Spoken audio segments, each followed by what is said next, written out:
Good evening all, and welcome. Tonight we have the pleasure of being joined by Mr. Irish Pasta. I hope you do enjoy his vocal talents. Be sure to go over to his channel at the end of the video and check him out. He's really good. But without further ado, it's time to get comfortable and let the darkness take control. I am a 17-year-old girl. My neighborhood is located in a small town, so we all know each other here. When I was 15, I was walking by a park near my house when a guy I've never seen before approached me and started making small talk with me. As an anxious person, small talk is an enemy, so I was already feeling uncomfortable, but still being polite and nice to him because I don't really know how to be rude to strangers. As we walk, he tells me his name is Mark, and he says that he lives a street away from my house. I tell him my name, and after some trivial questions about the day and stuff, he asks me, "Did you used to have purple hair? That looked really good on you." That was when I was 13. I remind you I don't know him, I've never seen him before. How the hell did he know and remember that? Whatever, I brushed it off. But every time he asked something about me, it gave me the impression that he was trying to get info out of me. I said goodbye to him after a few more words, as I had to catch the bus to school, and went away. A few weeks later, as I'm leaving my house to go to the bus stop, I see Mark walking from where he told me his house was to the stop as well. I start walking and he slows his walk to approach me. I think, there's no way out of this. I have to speak to him now. He started making conversation with me, and I kept my answers short, mostly because I still felt uncomfortable with his too personal questions, but he still played the nice guy. I didn't get verbal, but I started dropping hints about me being awkward, like putting on my headphones again or stopping to search something in my backpack. Nothing could stop him from talking to me. When we got to the bus stop, 3 buses were coming and he asked me which one I was going to take. I told him, and he got on the same bus as me. Once on the bus, all of the individual seats were taken, so I had to sit on a double one. He sat next to me and still talked to me. He told me he was 23, that he's in college, and it's one that's near my school. Great. He spoke to me the whole trip, and when I got up off the seat to leave the bus, he also stood up and said to me that his stop was on the other side, but he wanted to walk with me. I wanted to die at this point. This happened multiple times. Once at the end of the semester, I hadn't slept in 35 hours because I had a huge test that morning. I was reading my notes and texts at the time, but then Mark appears at the bus stop out of nowhere. I didn't have the energy to speak to him, so I tried to pretend I hadn't seen him and kept reading. Obviously that didn't work, and he began speaking to me. I told him I was studying for a big test and that I hadn't slept in a long time, and I thought that out of respect that would keep him quiet. But guess what? It didn't. He started asking me about my grades, my tests, and I barely answered, but still was polite. And whenever I tried starting reading my notes again, he would keep talking. I had to change my routine and take the next bus so that I wouldn't meet Mark. That would mean, though, I'd be 10 minutes late to every class, but I didn't care. I just didn't want to see him. I spoke to my mum about this, and she knew the guy only from seeing him around the neighborhood, and she thought he's only a little intense, and that my anxiety was making me overthink about him. But I had a gut feeling. I didn't like him. I told my mum's friend, as she lives across the street and has been here a good 35 years, and she knew Mark since he was a baby. She told me that he's a good guy, but he doesn't speak to anyone, except me. I saw him around a few times, but whenever I saw him, I did whatever I could to avoid him. Sometimes I could escape, other times he would approach me. Fast forward to mid last month. There had been multiple house robberies in the zone, so the neighbors decided to make a WhatsApp group chat so they could let each other know if something was wrong in the neighborhood, and alarms were installed in all of the houses. I'm not in the group, but my mum is, and so's Mark. When the group was made, everyone introduced themselves with their addresses. My mum doesn't have a profile picture of herself on WhatsApp, and a few weeks ago I went to my dad's house, and when I got home from the day, my mum told me that she woke up at 2 a.m. with 3 missed calls from Mark. She tried to call him, he picked up but he didn't speak. Just listened. My mum said, "Hello?" and he hung up. It gave me goosebumps when she told me that. I always knew there was something about him that was off, but this is just too much. I told her I find him more and more terrifying with time, and she told me she'd keep an eye on him. Yesterday, my mum handed me her phone for me to send myself a picture. She was sitting right beside me and could see what I was doing. I quickly saw 2 unread messages from Mark asking her something about the neighborhood alarm. The messages were about 6 hours old, and since I told her before that Mark repulses and scares me, she didn't tell me he'd talked to her. She saw me seeing that and got a little nervous, but I pretended I didn't see it. Why, of all 40 neighbors in the group chat, did he speak to my mum? I really didn't want to know about this. Should I consider him a stalker or just a weirdo? What should I do? No matter what though, I do hope to not bump into him again. In a life full of weird encounters, I feel like this is the creepiest thing I've ever experienced. I was a single woman living alone at the time. My apartment building was isolated near the edge of town, where most of its neighbouring property was a large empty field. I was about to go on a long trip and I had been up all night cleaning and packing. A little before 6 a.m, I decided to get some laundry done. It's critical to the story that you understand the structure of the building, so I apologise if this part's a little dull. Basically, all of the apartments opened up directly outside, like a motel, so there were no hallways or anything. My apartment opened up onto a fenced-in porch, with stairs leading down to the street. The fence continued around the yard, and there was a drop of about 6 feet on the other side, meaning the only way to get to and from my apartment was to go up those narrow cement stairs. The stairs opened up to an alley, which you had to take in order to get to our building's laundry room. A single washer and dryer were available in a locked, tiny space right behind the apartment.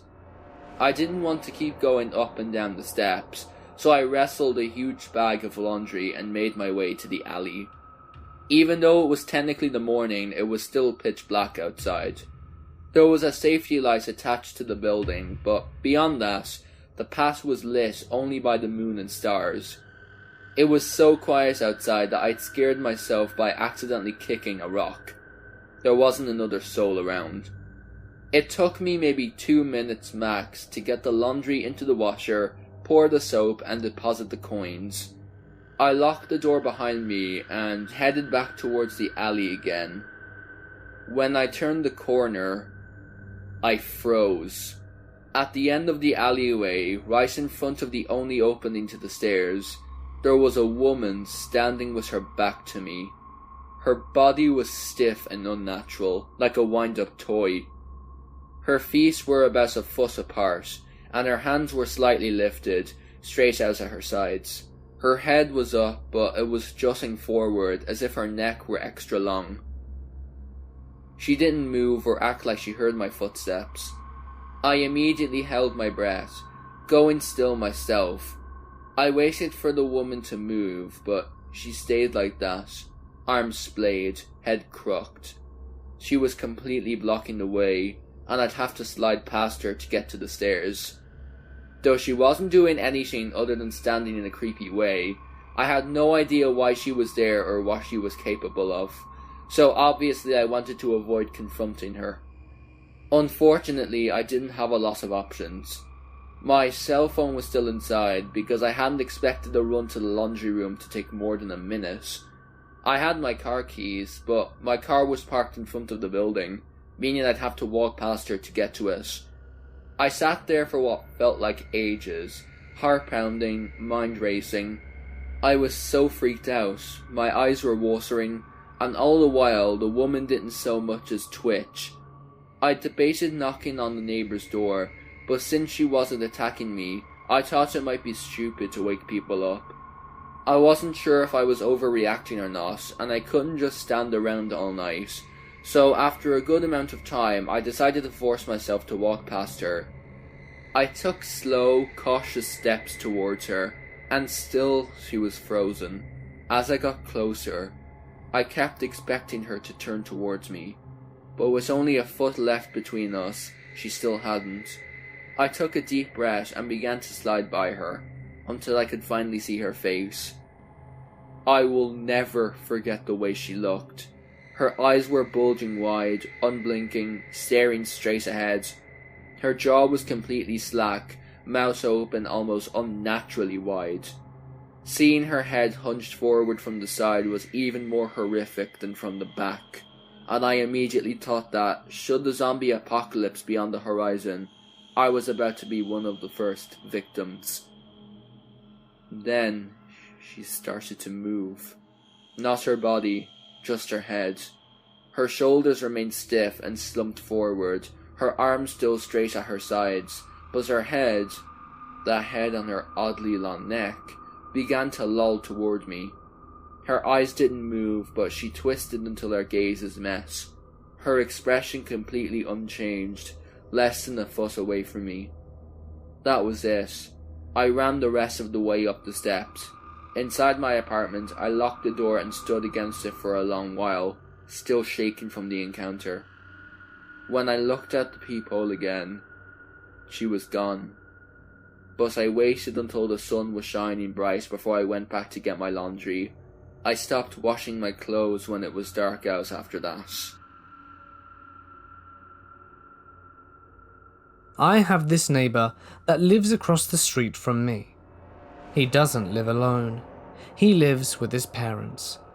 Let's call him Drew. My parents tell me that Drew has mental issues, and when he acts crazy, I should stay away from him. I have a conversation with him, and he seems normal when he's on medication. One time, Drew stabs his grandfather to death when I was young. He was arrested at first, until his family told him that he had mental issues before he was arrested. The judge ordered Drew to be evaluated at the mental hospital until he's no longer a threat to himself and others. Drew moved back to his parents' house after that.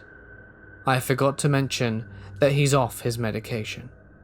He would start to yell and sing at random times. Another time, things happened when I was 14 and in my room. To clarify, my window from my room shows his house, and I heard yelling from across the street. So I look out my window.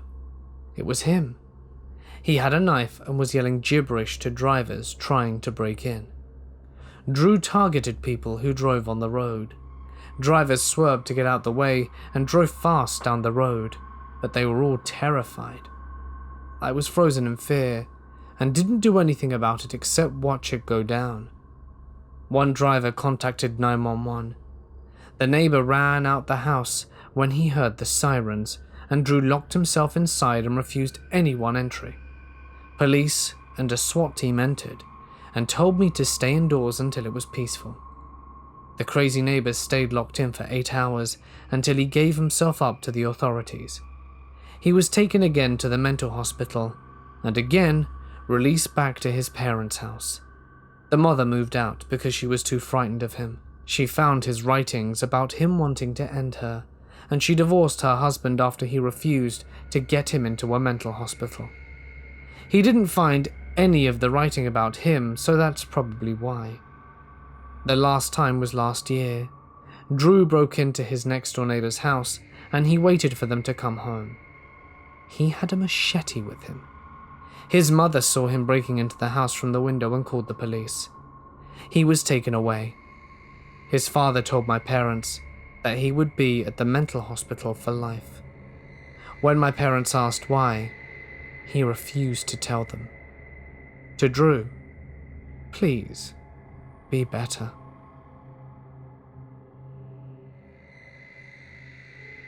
This happened a year ago.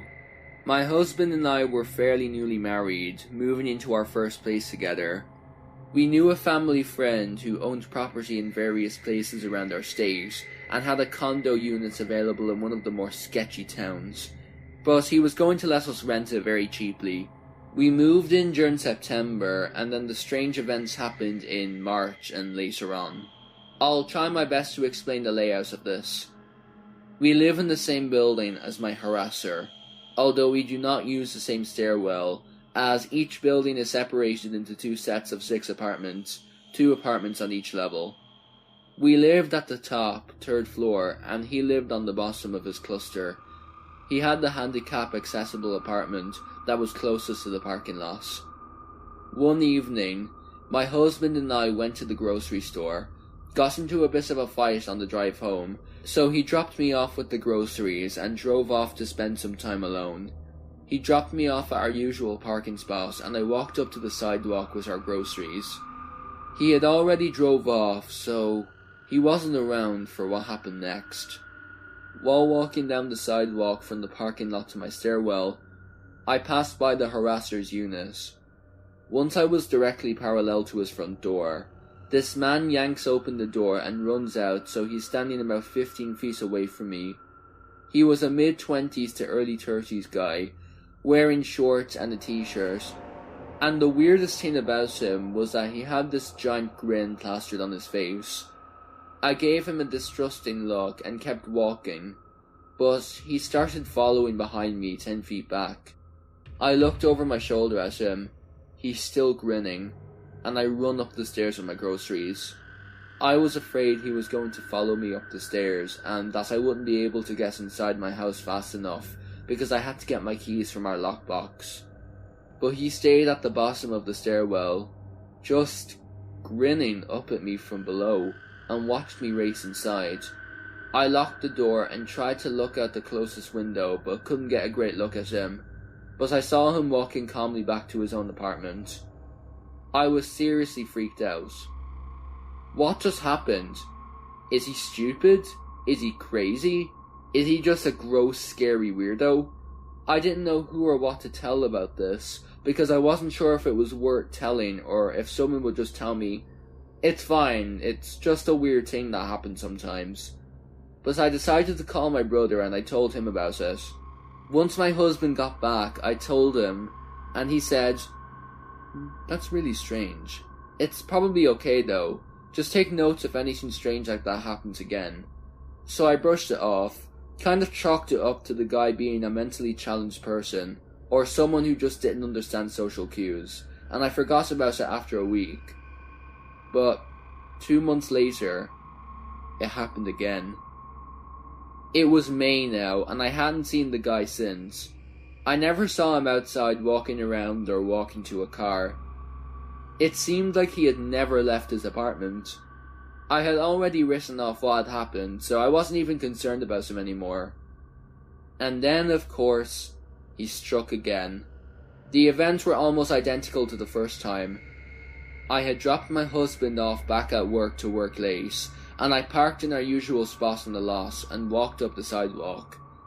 As I passed his door, he again runs out, scary grin plastered on his face, but this time he's only wearing a towel that's wrapped around his waist. I run up to my apartment and he follows me on the sidewalk for a bit.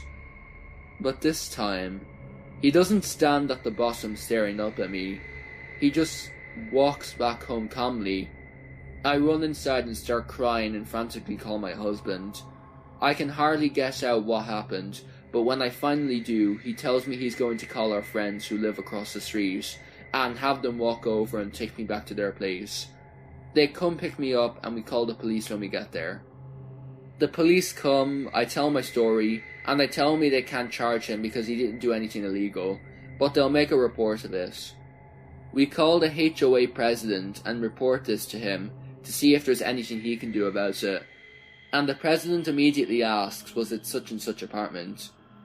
Yes, it was. How did he know? Apparently there have been many incidents with him. He has followed other women, watched little girls swim for hours at the pool out front, and even delivered a pair of his underwear to a woman. So we asked the HOA president if there's anything the HOA can do. He says he'll talk to the owner of the unit and see what they want to do about him. But it turns out that it's his mom who owns it, and he's just living there by himself, harassing as many people as he likes. On the phone, she seemed very cooperative and said, "Oh yes, I'll evict them then." Nothing ever happened. She never spoke with the HOA again, dodged their calls, etc. So it looked like we were stuck with this harasser. And of course, that couldn't have been the last encounter we had with this guy. It was mostly small things, like he would stare out his window at me sometimes as I was going out to my car, or other times as I was driving through the lot. And there was another time where he was out on the lawn, actually in front of his unit, watching the girls swim in the pool. It was a Sunday, so my husband and I were going to church, and we passed by him sitting on the lawn, and I didn't even realize it was him. I couldn't remember what his face looked like because he had looked so generic. I'm pretty sure he had changed his hair colour, and I didn't know if he was from that unit or the one above him. A lot of things went through my head that caused me to doubt who this guy really was. So we simply passed by him and smiled. Only later did I realize it was him, and I was so mad that my husband didn't get to punch his lights out. And although all these small things were happening, it wasn't enough to motivate us to move yet. Until July. My husband and I had gone camping with our church for a week, and when we got back, we went to hang out with some friends and didn't get home until late. We pulled in around 1:30 a.m. My husband had to go close our pools. We worked for a pool company and opened and closed pools daily, just locked doors and turned off lights and such. So he dropped me off at the house to get ready for bed. He watched me go inside to make sure I was okay, and then he left. He came home an hour later, about 2:30 a.m, and the guy was standing on the sidewalk in front of our usual spot, shirtless. We assumed the harasser was expecting me to be the one driving alone, and upon seeing that it was my husband, booked it back to his apartment. My husband parked as fast as he could and ran after him, but he was already inside. He pounded on the door, yelling at him to come outside, but he wouldn't. My husband came up to our apartment and told me what happened.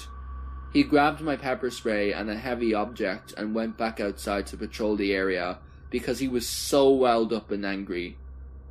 We ended up moving 2 weeks later, no longer wanting to endure the harassment. Best decision we ever made.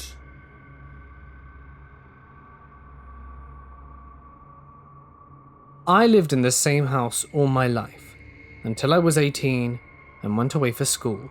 Jim has also lived next door for the entirety of me living at home. He lived with his mother. She died when he was about 60-something, and then he just lived alone, up until his death, which was about in his 70s.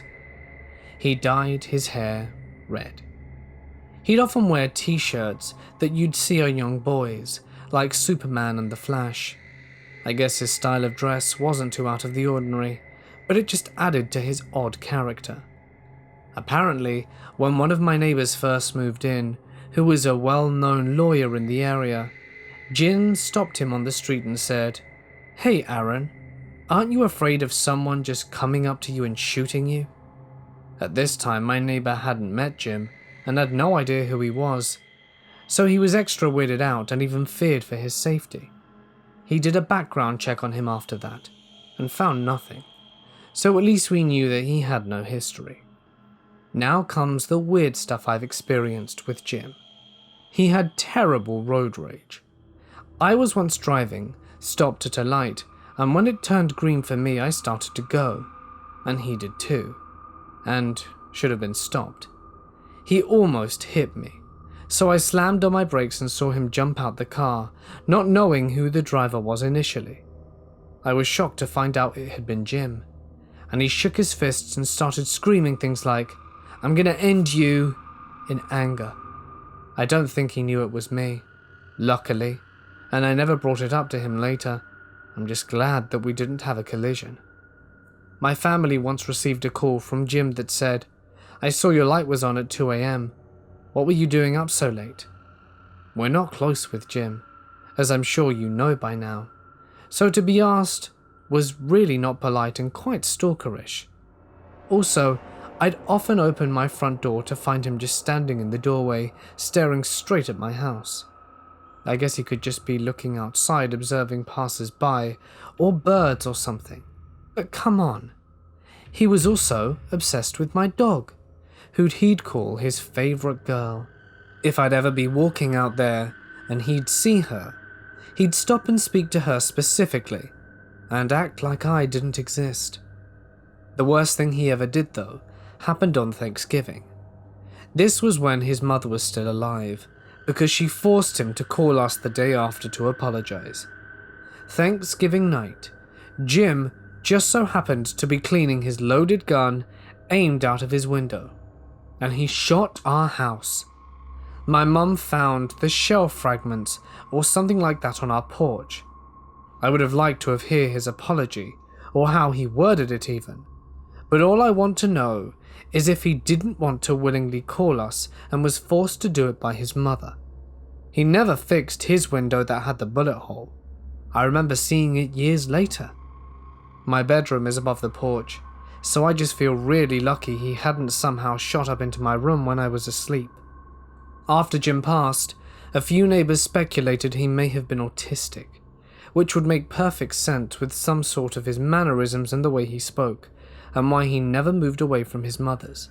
But nonetheless, he did some creepy stuff during my time at my parents' house. This happened almost a year ago, and it's all thanks to my husky. She was a super cute 10-pound fluff ball at the time this happened. I was living in the pet-friendly apartment complex and I had just bought her. I picked her up around 10 a.m. that morning and went to visit my parents' house so they can meet her. I stayed all day and didn't arrive home until 8 or 8:30 p.m. We walked in and I introduced her to the apartment, played with her, took her to pee, and went to bed. During the night, she woke me up to pee twice and whined a bit since she was in a new environment. But she wasn't too loud, and I quickly calmed her down by putting her on my bed, and she crawled on my head and fell asleep. Since I read that huskies are very active dogs, I decided to take her on her first walk on the sidewalk beside of the building. As we started our walk, we passed the side of the building that shows the balconies. I lived on the 3rd floor, and the guy who lives directly below me was standing on his balcony, filming me on his phone. I felt a bit weird about this, but didn't think too much about it, since the landlord has actually told me before he mentioned to her that he enjoyed me living above because I was quiet. Also, a lot of tenants in the complex were having a fit over my husky, and would just hold her and pet her whenever they saw her, so I thought he was just filming her to show to his friends or to talk about her later with me. I spent the whole day with her and getting her familiar with me and her new home. Night rolls around and I took her out before I went to bed around 11:30. I walked past a red car that was running, but didn't have its light on, so I couldn't see who was in the car. I didn't think too much about it because it wasn't unusual for people to sit in their cars, waiting on someone. I lived right beside of a college and have so many college students living in the building, so I thought maybe they were waiting for someone so they can head off to a party or something. While I didn't think much of it, I was still aware of my surroundings since I am a young woman alone at night. My puppy finally used the bathroom after 20 minutes of sniffing around, and I picked her up and walked past the car to go inside. The driver's side suddenly opens and a tall man steps out and yells, "Are you allowed to have that dog?" I turned around and noticed it was my neighbour, and replied, "Oh yeah, you're allowed to have dogs here." I was confused as to why he was asking that since he's lived here longer than me, but I answered him anyways. He points at my dog.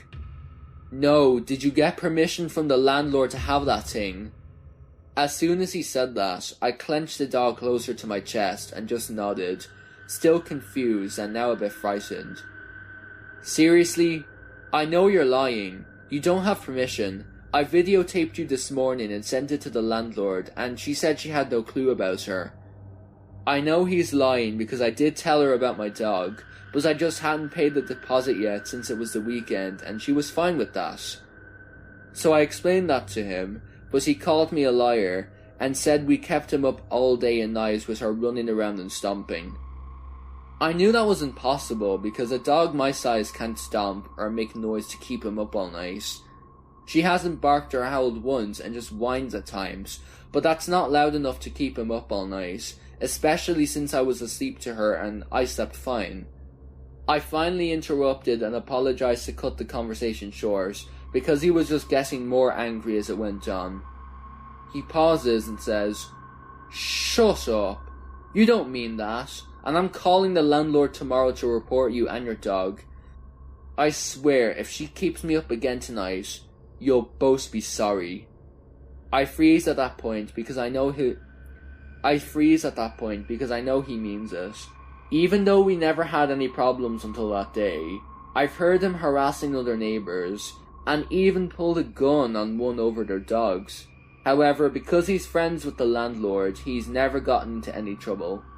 Despite being scared, I suddenly get angry for getting threatened for no reason, and I stammered out, I have permission to have this dog, so I'll be there with you tomorrow when you try to report me. You're lying and upset because you hate dogs, even though you live in a pet-friendly apartment, which was a stupid move on your part." Yes, I know. I was stupid and the words just vomited out of my mouth. Suddenly, the passenger slings open and a woman steps out and says, "Just get inside before we beat you up. You're not going to do anything tomorrow but get rid of that dog." I didn't know there was someone else in this car as I was standing closer towards the driver's side. My fear completely took over and I just ran into the building. I was on the second floor landing when I hear the lobby door slam and footsteps pounding up the stairs. I let out a scream and hurried up to the third floor, down the hallway, and into my apartment. I locked all the locks and put my door stopper against the doorknob. From outside my window, closer towards the end of the hall, I hear laughter and then they walked away. I locked myself in my bedroom and cuddled my puppy as I cried. I stayed up all night, afraid they would try to break in and kill me and my dog. The next day I called my mom to pick me up and didn't come back until 2 weeks later when I moved out. I brought all of my male cousins for extra protection that day. In the end, I had to move back in with my parents because I'm afraid to be out on my own now. But I ended up getting my deposit and last month's rent back. I never reported the couple because I didn't know their names and just didn't want to get involved with them anymore. And I felt discouraged too because my landlord practically took his side and just rushed the process for me to leave by quickly giving me my money back if I didn't involve her boss or the police. After that day, I learned she wasn't the landlord but merely the apartment manager. Looking back, I wondered if I could have sued. I need to give you a bit of context. I live on the ground floor of my building, alone, in a small apartment. I'm a male, standing at 5'11". I've lived here for the past 5 months. When I moved in, I had 2 neighbours on my floor, a single mother with 2 children directly next to my apartment, and an Asian woman in her 50s. The Asian woman was a bit creepy, as she was peeking through her door when I visited the apartment. Then, when I brought my belongings inside for a second time, then never saw her again. In the middle of October, the single mother and her 2 children kind of disappeared. I never saw them again and assumed that they had simply moved out. The other apartment, however, had its doors and windows closed. Around that time, I started to notice the corridor had the smell of the green stuff almost every morning. Note that this is still the case up to today. I have no problem with that, as I really don't care so long as my apartment doesn't smell. 2 weeks ago, problems started to occur. One morning I heard two men speaking there and laughing in the other apartment. It was the first time I'd heard someone living there, so I was in a bit of shock, and I just told myself, he just found a mate to smoke with, and didn't think too much about it. However, since that, it's been 3 times, and these two guys, when they arrive to their apartment, go and look around every door in the corridor. Since there are only 3, they're very loud, and it's easy to know when they're near mine. They always stay a few minutes then leave, but the last time was the scariest. I was chilling, playing on my Wii as I had nothing else to do with my evening. It was around 7 PM. Then suddenly I hear them coming in the corridor. I was starting to get used to it, but I always locked my door, so I thought nothing of it.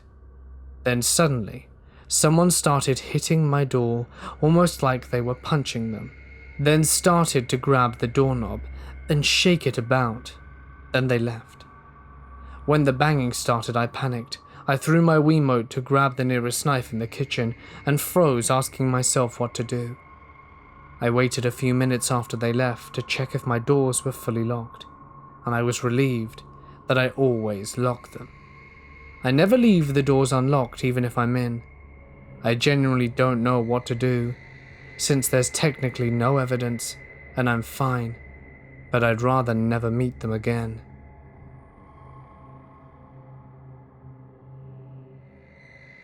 This story actually happened back when I was 18 years old and living on my own. I came from a small town of around 1,000 people and moved to the city about 2 hours away for college. I wasn't naive due to my upbringing, but still very new to the whole "my neighbours are on the other side of the wall, not 2 miles away" thing. I'm around 5'3", bigger girl, but at the same time of the story I was more in shape and on the curvier side of being chubby, so I caught some unwanted attention. My apartment was on the bad side of town. The road it was next to had some motels notorious for housing dealers, streetwalkers, addicts, etc., and a gas station that had to close at 9 PM because it got robbed so much. My building was set up so that every time someone walked by us on the road, you could see into the first 2 apartment windows if the blinds were open. I lived on apartment 2. Even though I lived on my own, my cousin was in the military at the time and would have to come into the city one weekend out of the month for drills and such. Him and his buddies decided that staying at my place during those weekends was cheaper than the hotel, and it was pretty laid back, so it became a normal thing for me to have 4 or 5 army dudes crashing on my living room floor. These guys staying with me is the thing that saved my butt one night. One night, all the guys had gone out to party at a buddy's house, except for my cousin. They left their cars at my complex, and my cousin was just going to pick them all up in the morning. Him and I stayed up and talked pretty late into the night, and I headed upstairs for bed around 1 AM. About an hour later, there was a knock at my front door. I thought maybe my cousin had locked himself out or something after he went to go get a tobacco fix, so I came down the stairs, just to see him upright sitting up on the couch staring at my front door. My front door is at the foot of my stairs, so I about jumped out of my skin when another round of knocks landed on the door, louder this time. My cousin got up from the couch and we just stood in the darkness, listening. Nothing happened for a minute, and I started to think it was just one of my neighbour's friends who had a few too many and mixed up our apartment numbers, when another small knock came, followed by, "Hey, my car broke down up the road. I was wondering if I could get some help." It was a male's voice. He didn't sound creepy, but there was something about the situation that felt off. Neither me or my cousin moved from where we were standing in the living room. He whispered not to say anything, and I just nodded. "Come on, I just need a ride to my friend's house. It's not that far away." We still said nothing. "Hello?" Another knock. At this point, my cousin had grabbed a baseball bat out of one of the other guys' duffel bag, something the guy kept on him since it was cheaper than a gun. He walked over to the window and was about to peek out the blinds. I didn't have a peephole, when the guy outside knocked really hard. "Hey!" he slammed on the door. "I'm talking to you, girl!" My blood went cold. How did he know a girl lived there? He tried the doorknob, which was locked obviously, before slamming into the door again. "I just need some help with my car. Now be a good girl and come help me out here." My cousin stepped forward quickly to open the door, super mad at this point, and I stopped him. The guy slammed on the door one more time, before I heard a weird scraping noise. I quickly realized it was the sound of him sliding down the door to sit in front of us. My cousin peeked out the blinds and just watches this guy sit there, head down in the darkness, not doing anything. I didn't want to go upstairs to get my phone, because sometimes my stairs squeaked really loudly, and I didn't want the guy to hear movement inside. My cousin's phone was dead, so calling the cops was out until it charged enough to turn on. About 10 minutes later, the dude was stood up and knocked again. This time my cousin threw open the door quickly and yelled, "It's 2 a.m, what do you want?" The guy froze. My cousin isn't a tall guy or anything, but for someone expecting a young woman, seeing an angry muscular shirtless dude in army pants holding a baseball bat was probably somewhat intimidating. They stared at each other for a second. My cousin broke the silence. "Well, what do you need, man?" The dude answered in a quiet voice, muttering something about having the wrong apartment and that he was sorry to disturb him, before turning away quickly and walking out of the complex's driveway, up the road, and out of sight. I'm glad my cousin stayed at my place instead of going out that night. I have no other explanation for how the guy knew a female lived there, besides that he had seen me walk in or out of my place before and had this planned. We didn't call the cops because it was too dark to see the guy's face under the hat he was wearing, and couldn't really give a good description. I never got a knock at my door again for the next year or so I lived there.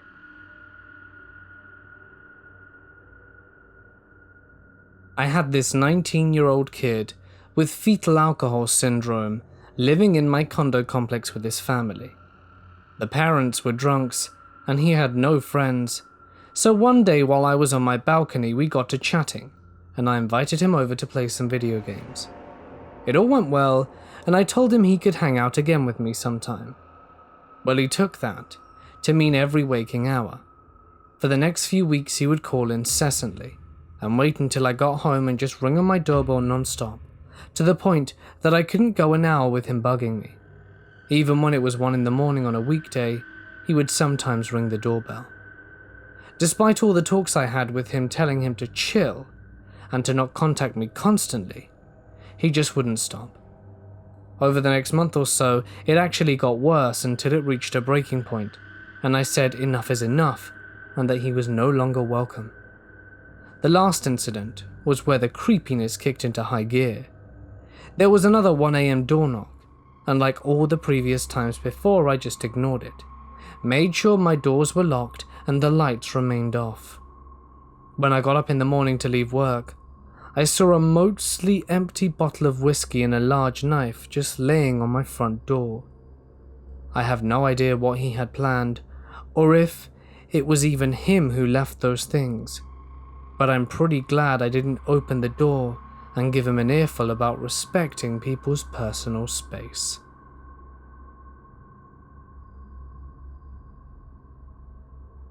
So this story is mostly my friends, but I was involved too.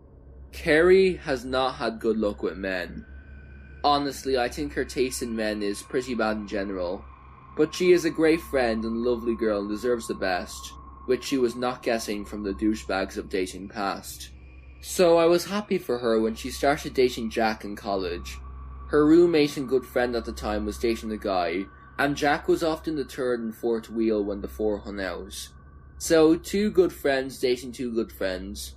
I had never met Jack, but from descriptions and pictures, he sounded like a decent guy compared to the others.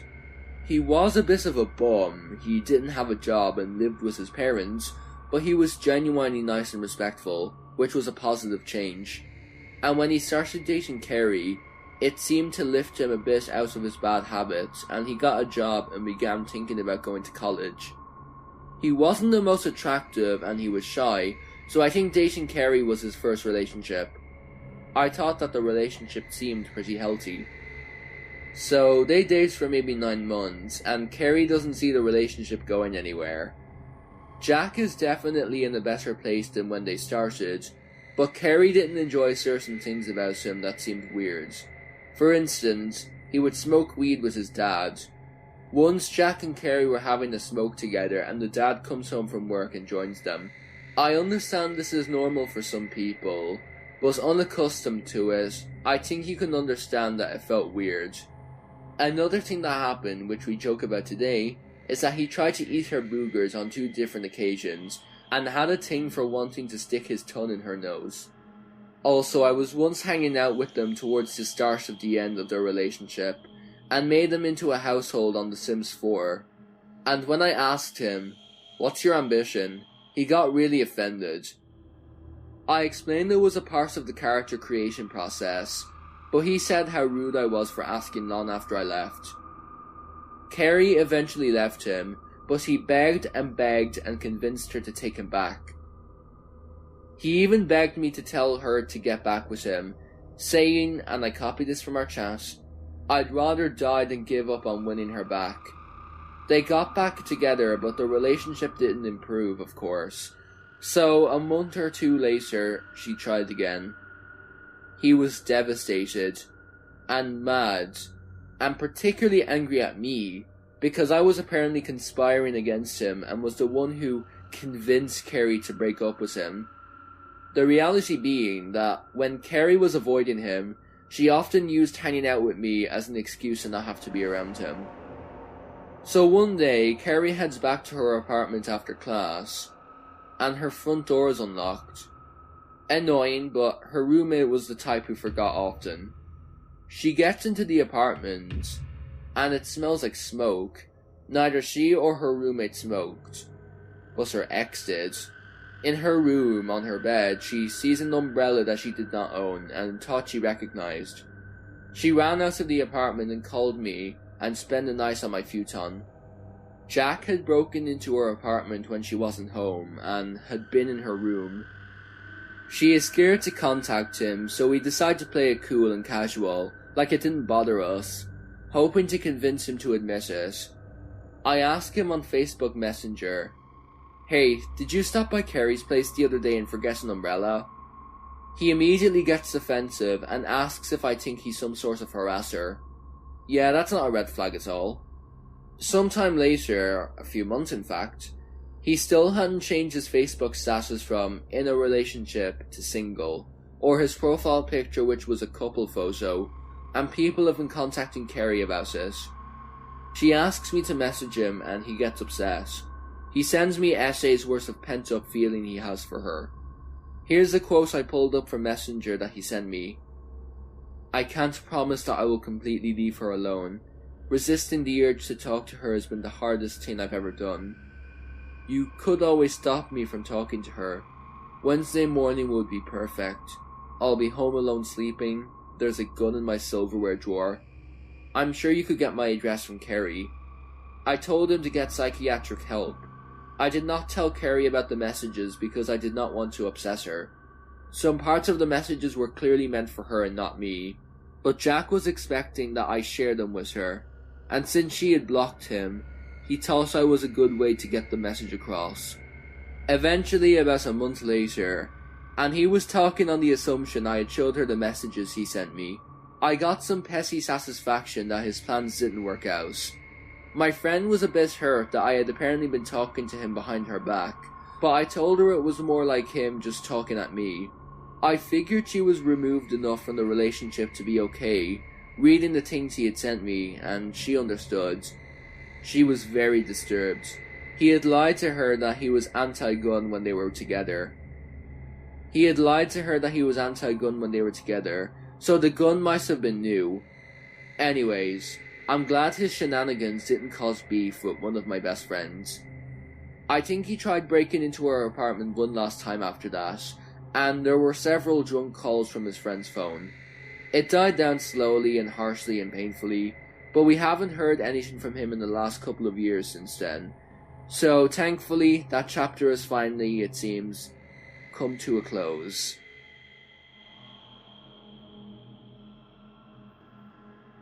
Hello everyone. If you enjoyed this video, then feel free to go over to my channel to watch the other parts of this collaboration. It's a video similar to this one about people being followed and harassed, and I assure you, it's something you won't want to miss. If you want to see more from me, then you should definitely check out my other videos and subscribe if you like them enough. Thank you to Mortis Media for having me. It was great to be able to work with you on 2 videos, and have a good night everybody.